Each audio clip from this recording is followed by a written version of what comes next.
поддержки Хукумата города Душанбе, непосредственно под контролем уважаемого мэра города Рустама Эмомали, нашему центру было предоставлено 1,5 гектара земли для строительства нового центра на 160 мест. И мы очень надеемся, что на данный момент идет поиск инвесторов.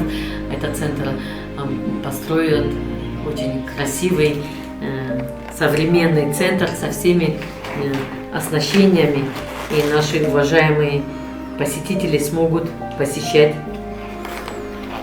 этот центр. Ежедневно нашим посетителям измеряется артериальное давление, измеряется пульс и температура. Ну, кормят очень здорово. Спасибо всем, кто занимается этим делом.